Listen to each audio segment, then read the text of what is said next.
Voilà ce parti Balandia Congo Live Télévision. Naibi que vous en avez belé ou la chaîne Nabiso. Nakobenga kosala ba remarque nakobenga également kopé sa ba proposition pour na mboka ekende liboso. Solo lisolo à 15 millions de dollars. Traçabilité à 15 millions de dollars. Yangonde et défrayé chronique en Kinshasa moyenté. On se demande 15 millions de dollars wana ezali to ezate. Moi na mboka Vital Caméra lobby ezali mais à boya kinde ba inspection générale et finance ba mener bah démarche on a parce que bah démarche on a c'est long et ça les mis de manière irrégulière parce que eux ils dépendent de la présidence de la République. Atuni ponani nitangoya Joseph Kabila basalaka ba enquête wana te ndete ko interroger moi na mboka azali cadre na UNC Vital Caméra moi na mboka Modeste Kambale moi na mboka Kambala moi na mboka bonsoir et bienvenue. Bonsoir mon mboka et puis bonsoir na peuple congolais nyoso oyo bazola na biso à travers le monde mbote na bino. Alors moi, je modeste tout qui n'est pas un sujet parce qu'il y a traîné goût de 15 millions de dollars américains.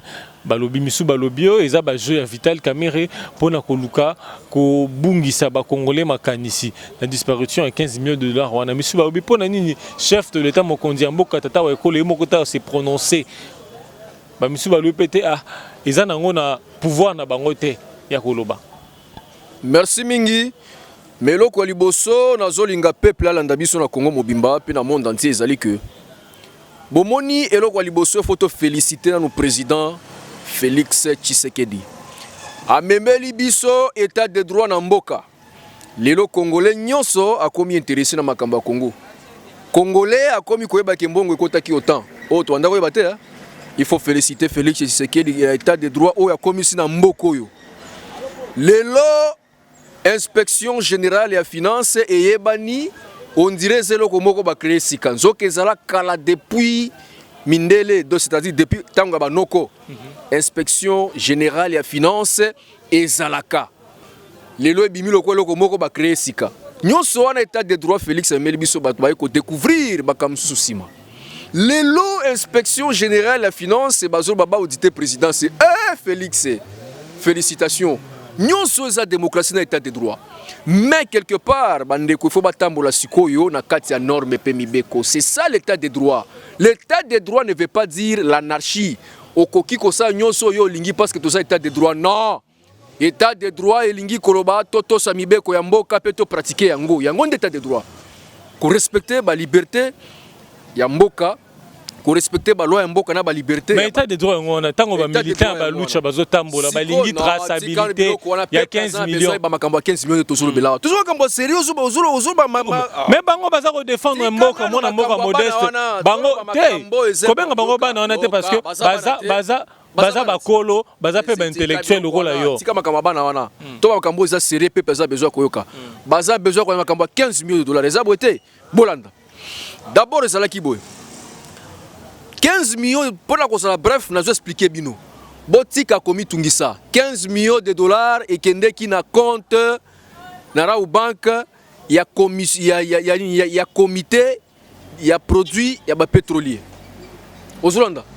Nous avons des factures, nous avons des bordereaux qui attestent cela.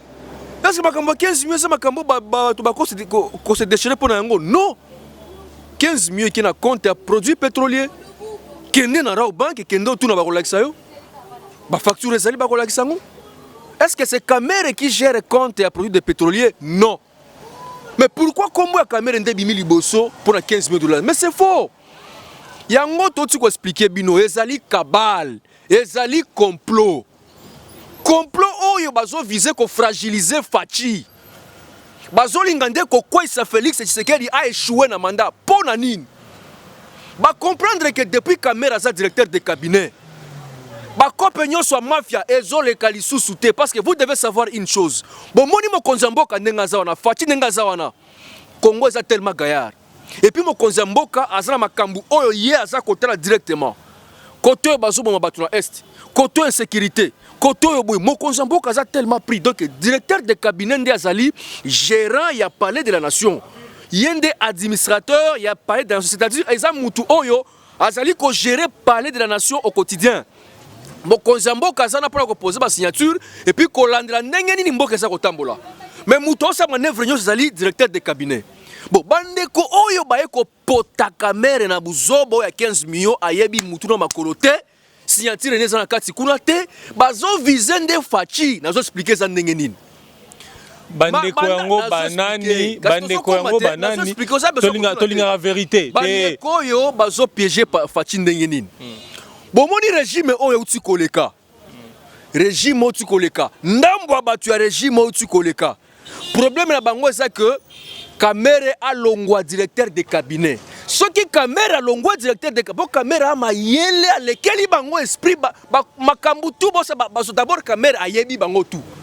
Bangi ba beta bal boy habité président. Au moni bato sur ba beti boy ba ko se biso erreur to longola boro.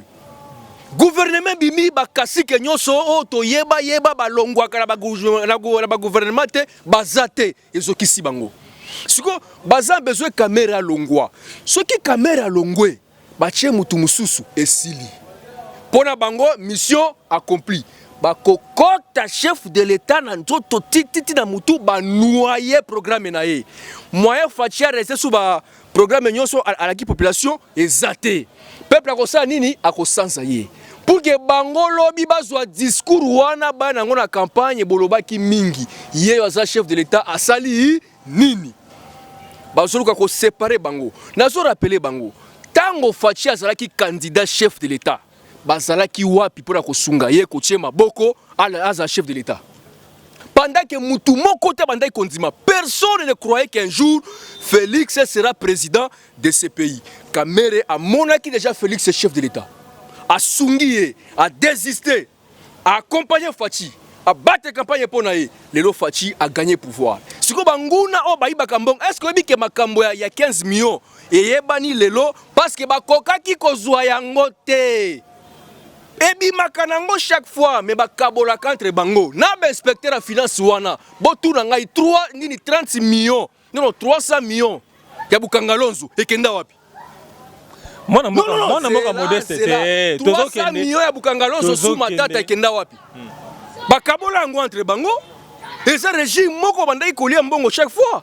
Alors ndenge bazo kokali susu kokota na mode opératoire wana te nde komeli bango problème. Siko bande kona biso moko ya cash omoni ndoki po aloka yo aboma yo il faut coopérer na membre moko famille na bino yenda ko pesa nzela pour que balia yo. Donc bango bato ya régime wana kala ba coopérer na bato na biso moko ya cash auto soutenir Faci po basa nini ba cause la caméra makambo 15 millions pour que esani epote bujoba caméra longwa ba kota Faci na kati bango ba boulé que non ndenge Faci comme chef de l'état ba kopenyo sokoya mbongo non eza bongo te. Alors na uti ko expliquer bino 15 millions de dollars bo kenara au banque kotala yango na compte ya comité de suivi bo tout ba tora au banque nazo expliquer bino compte ya comité de suivi wana eza batu ebele na kati même bango ba inspecteur bazapi na kati makambo yango. Bon, quand tu wana caméra te mutu azo gérer yango. Siko bozoko pakola ye buzo ba pona nini? Ezali complot. Mwana mboka modeste. Olobi eza complot moto ya caméra. Toyoki yo bien. Mais na maloba na yo, olobi ezali batu ya ancien régime. Surtout ezali batu ancien régime wana, bango wana basa bali na bino lelo. Franc commun pour le Congo. Baza bali na bino lelo. Otangi rapport ya Bukangalonzo, otundi soki 300 combien de mille de millions ya Bukangalonzo et bunga. Bato ba gira compte ba faire à Bukangalonzo, baza lelo ba lié na bino. Ozo moite que lelo na allure toza kokende, on dirait mariage de franc commun pour le Congo na cash et okoma mosikate. Question ça nini? Au moins na position Faci aza chef de l'état. Mais azalaki na majorité parlementaire te. Azalaki na ba député belé te. Moya konzamboka samba député belé ezate. Pour qu'il travaille bien, il faut azala majorité na parlement. Bandeko yo banguna ya Congo ba prépara ki biloko bandakala. To gagner présidentiel, to zangi na députation. Ba yebaki ke peuple a boyi bango bazo kende. Ndeba lonaki donc ezoko le quotidien ndako moko boye batongi yango selo bango et puis oza ndako wana et puis oza obligé kozala ndako wana. Pourquoi? Parce que ndako musu oza te, ndako eza nini, eza Congo. Tozala mboka mibale te. Faci ayeko irite mboka moko désordre akosala te niveau tout. Donc il faut banda makambu nyonso à zéro. Tala lelo oyo ndenge mboka esokende. Mais les autres autres appartiennent à l'icolo yoka. Les autres autres appartiennent à l'icolo pour nini. Yoka moi na mboka modeste ngapena pesa. Olobi mingi te. Yoka ngana zongisa yo. Otuningai balie wana eza bato boza ko critiquer. Kasi peuple a besoin yoka te. Kozo pour on a répondre na onte. Yoka ne tout droit bio zongisa biso sous na ba alliance wana ko sala. Yoka balie wana mutu nyonso alingaka za chef de l'état, alingaka za na bato na lokwa balie.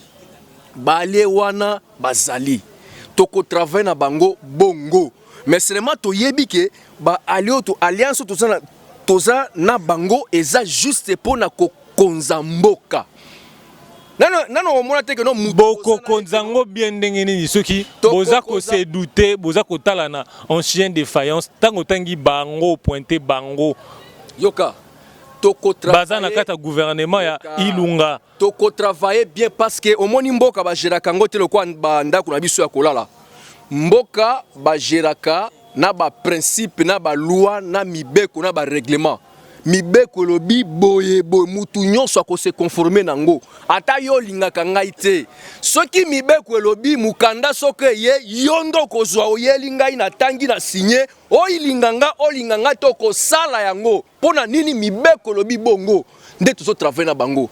La constitution est là.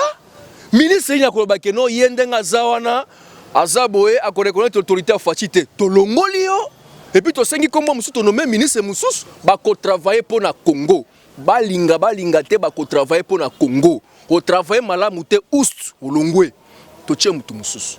Donc nous avons des lois mibeko za déjà to la sunini o eza que soit ko lingana te ya eza que soit église te que non toza to komi biso nyonso non toza FCC cash toke kuna ko lingana te toke kuna ko sala ba congolais a besoin bolingo na biso te congolais a besoin misala emonana congolais a besoin effectivité ba gratuité école primaire et ça vraiment solo congolais a besoin biloko kitatalo congolais a besoin nzele bonga bon yo musana yo za ministre tel makamba ko bongisa nzela Polinga oza mutu FCC bon wana bato akache bango basa pona okosa te test ozali bongo cadre UNC molile koti pena ba ko signaler na technique totondi botondi mais mission to kati va bo qu'est-ce qui va to bandela ngoli susu to bandela 2 jours après bon bana mboka biso nyonso sima ya président Faci ba distraire biso te ba embrouiller ba ya ko embrouiller mboka te ba gérer ki mboko pendant 18 ans. Et loko ya malonga to mona kité. Est-ce que bozo sepelate lelo bozo ka inspection générale ya finance ba komo mener ba enquête. Ba komi ko auditer ba ministère. Nde musa ba pesa ki bango. Bango sko ba ke outre misala bango a complicité bandeko musu boto ko expliquer ngo bien apparemment technique ngo pena ba caprice belé. O loko photo bandela ngo parce que faut expliquer peuple bien à comprendre. Si bon nan ba to ba comprendre bien te, il faut tout expliquer bango lukuta etamboli tellement mingi. Azola sa caméra loko ya yebité. Prochainement net soko bandela ngo na koya na ba document nyonso ba bordero ya robon qui est la bisongo. Oh yozola que sa place mbongo que vous allez voir que caméra n'a rien à voir dedans, même pas signature na ye. Merci beaucoup Modeste. Tokutani bongo na mbala ya sima.